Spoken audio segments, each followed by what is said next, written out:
Hi, we are down to the final three of 48 and 24. I've got the lovely and yet very tired Betsy Weber with me.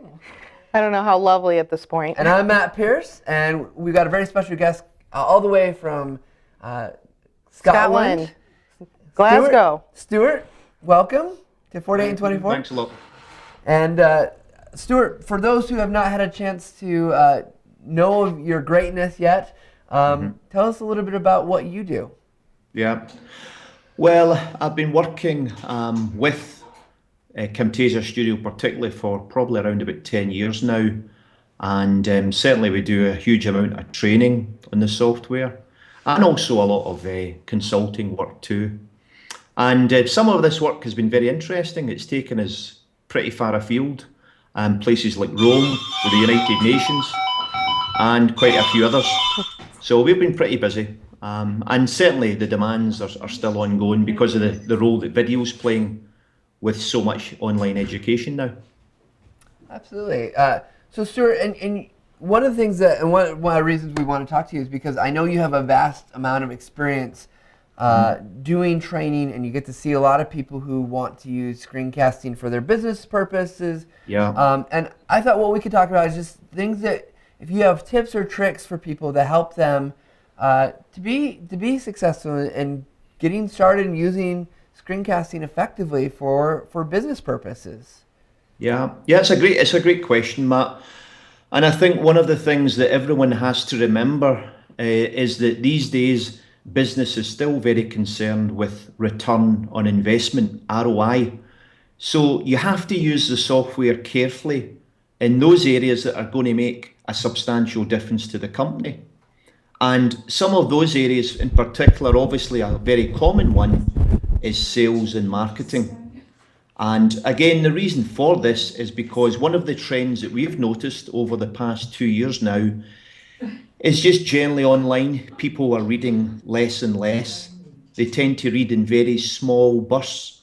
And what we generally find is that videos are tending to be near the top of the page and providing a summation of a product or a service. And so from a sales and marketing point of view, the video becomes a 24-hour, 7-day-a-week salesperson, so to speak, providing information and of course gathering contact details as well if it's cleverly set up. So that's really a big part. So the one bit of advice to give anyone starting is to plan it carefully and try and ensure that it provides tangible benefits for the business. No one needs any convincing once they start seeing the evidence coming through.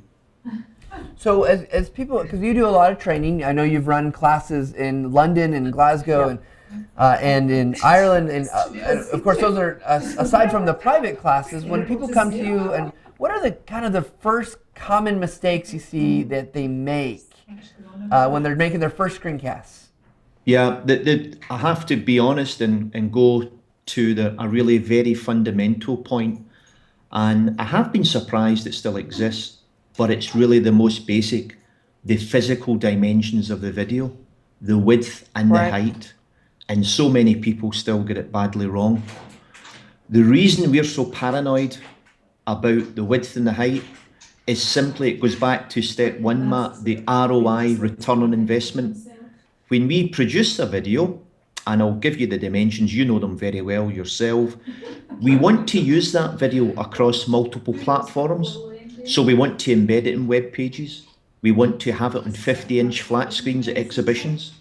So generally, we always recommend, as a minimum, 1280 by 720. And what we find is that so many people still get this wrong.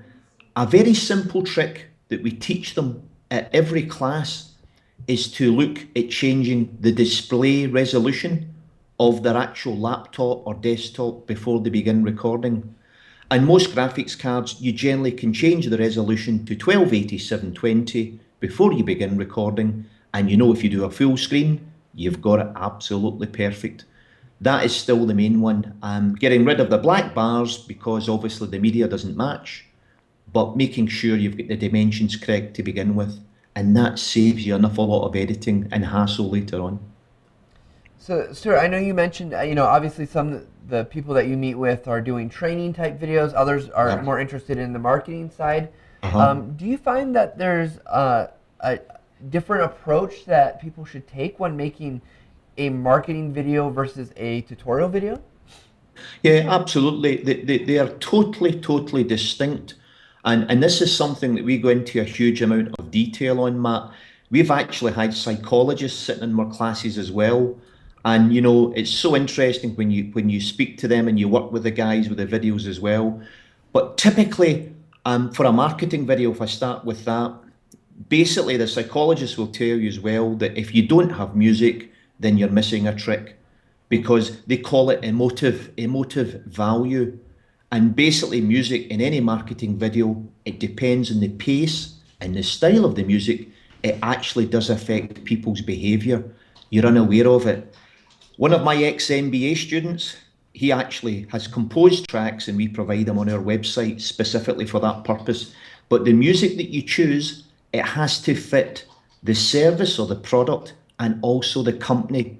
There is no use using sort of high profile bouncy type music if it's a very conservative type company providing hard factual data. That is just silly. So from marketing, you have to have music, you've got to have a strong call to action. And in tutorial videos, these are slightly different again, because with tutorial videos, you need to understand exactly what's required, whether it's for compliance purposes. Compliance is a word that I would ask all your viewers to think about, because very large companies, compliance is the name of the game. They have to ensure that their staff and even some of their clients are fully qualified to use whatever services or products they provide. And that comes through things like tutorials and having e-learning questions to a learning management system through SCORM. So they're definitely totally distinct, the two of them. Yeah, absolutely, and that's great advice. We're getting close to our time for the recorded piece, but I think what I want to ask you, Stewart, is I know you work, you do, besides your public classes, you work with a lot of different clients throughout the UK, and I know you go elsewhere. And to Europe too, quite a bit, yeah. To Europe. As you work with those clients, and I guess, is there anything that trends that you see that businesses are looking for to get out of screencasting beyond just typical training and marketing? Are they doing anything else with the screencasting, trying to push it in any other directions?